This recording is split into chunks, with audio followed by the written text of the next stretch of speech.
Sir నమస్తే sir. Sir ఎక్కడి నుంచి వచ్చారు సార్? మేము రాజంపేట 2019లో పోటీ చేశాము. ఓకే. అత్యధిక మేము సింగిల్ రూపాయి కూడా ఖర్చు పెట్టకుండా ఈ యొక్క రాహుల్ గాంధీ గారి యొక్క నాయకత్వంలో మేము పనిచేస్తున్నాం గత 15 సంవత్సరాల నుంచి.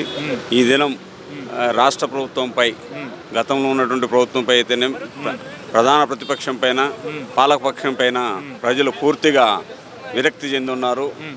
ప్రత్యేక హోదా అయితేనే దేని మీద కూడా నిలదీయలేనటువంటి ఈ యొక్క దుర్మార్గమైనటువంటి ఈ ప్రభుత్వాన్ని కూలదోయాలంటే ఖచ్చితంగా బీజేపీ పార్టీని కూడా కూలదోయాల్సినటువంటి అవసరం ఉంది.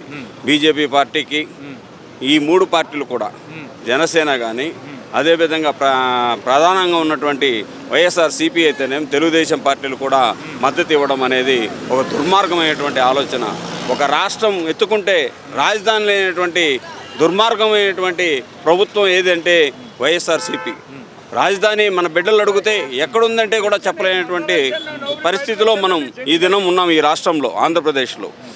అదేవిధంగా ప్రత్యేక హోదా ఇస్తే మనకు పరిశ్రమలు వస్తాయి, ప్రత్యేక ప్యాకేజ్ వస్తుంది, నిరుద్యోగ నిర్మూలన జరుగుతుంది. రైతులకు మేము ఈ దినం కాంగ్రెస్ పార్టీ తరఫున మేము ఏ విధంగా హామీ ఇస్తున్నామంటే ప్రత్యేక హోదాతో పాటు అదేవిధంగా రాష్ట్రాన్ని అమరావతిని కొనసాగించాలని, అదేవిధంగా ప్రతి నెల పేద మహిళలకు 5,000 రూపాయలు ఇవ్వాలనేది, అదేవిధంగా ఈ దినం రాజశేఖర రెడ్డి బిడ్డగా షర్మిలమ్మ రావడం వలన కాంగ్రెస్ పార్టీ పునర్వైవధిస్తూ ప్రజలందరూ కూడా ఆకర్షితులై ముందుకు వస్తున్నారు. భారత్ జోడో న్యాయయాత్ర ద్వారా రాహుల్ గాంధీ గారు 14 రాష్ట్రాలు తిరిగాడు, మళ్ళీ తిరుగుతున్నాడు రాష్ట్రాలు కూడా. ప్రజలందరూ కూడా ఆకర్షితులై ఉన్నారు. ఇప్పుడు షర్మిల గారి అంశమే తీసుకుంటే, స్వయాన ముఖ్యమంత్రి గారి చెల్లెలు, మాజీ ముఖ్యమంత్రి గారి కూతురు. సో ఆవిడ మీద ఈరోజు అధికార పార్టీలో ఉన్న వాళ్ళు విపరీతమైన ట్రోల్స్ చేస్తూ ఉన్నారు, లేదంటే చాలా దారుణమైన మాటలతో ఆవిడ మీద వ్యాఖ్యలు చేస్తూ ఉన్నారు. దాన్ని ఖండించాల్సిన ముఖ్యమంత్రి నిమ్మక నీరెత్తనట్టుగా వ్యవహరిస్తున్న పరిస్థితి.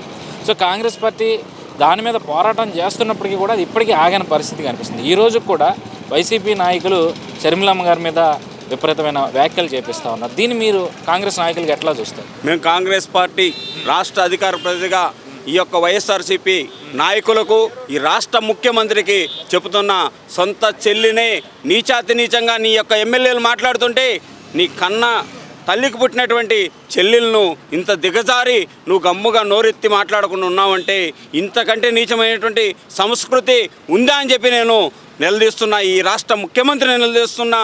సిగ్గుమాలినటువంటి నీ యొక్క వెనకలున్నటువంటి మంత్రులకు, ఎమ్మెల్యేలకు హెచ్చరిస్తున్నాం. కాంగ్రెస్ పార్టీ ఎల్లకాలము అధికారం అనేది శాశ్వతం కాదు, మీరు ఇళ్లలోంచి బయటికి కూడా రానటువంటి పరిస్థితి తీసుకొస్తాం కాంగ్రెస్ పార్టీ అని చెప్పి ఈ సందర్భంగా తెలియజేస్తున్నాం. రాష్ట్ర అభివృద్ధి విషయానికి వచ్చేసరికి మళ్ళీ అధికారంలోకి మనమే వస్తూ ఉన్నాము, అభివృద్ధి చేసి చూపిస్తాను, వైజాగ్నే రాజధానికి ఉంచుతాను, వైజాగ్లోనే ప్రమాణ స్వీకారం చేస్తానని చెప్పి జగన్మోహన్ రెడ్డి చేస్తున్న వ్యాఖ్యలు మనం ఏ విధంగా చూడాలి? 3 రాజధానులు అని చెప్పి షోకేసు మాదిర చూపించడం తప్ప చేసింది ఏమి లేదు. బటన్లు నొక్కుతుంటాడు, సమయం అయిపోయినాక బటన్లు నొక్కుతాడు. ఈ దినం రావాల్సినటువంటి విద్యా దీవెన మళ్ళీ ఒక 6 నెలల తర్వాత వచ్చేటువంటి పరిస్థితి. ప్రజలను మోసం చేసి మళ్ళీ అధికారంలోకి రావాలనేటువంటి పరిస్థితిలో ఉన్నాడు. ఏ ముఖ్యమంత్రి అయినా మనకు ఆర్థిక వనరులు వస్తేనే మనం ఈ విధంగా పంచగలుగుతాం. ఎలాంటి వనరులు రాకుండా, ఆదాయం లేకుండా ఏ విధంగా నువ్వు స్కీములన్నీ డెవలప్మెంట్ చేస్తావు? ఉన్న కాడికి అప్పులు చేసి పెట్టావు. ఇంక ఇచ్చే పరిస్థితి కూడా కేంద్రం లేదు. వాళ్ళతో మోకాలు అడుతున్నావు.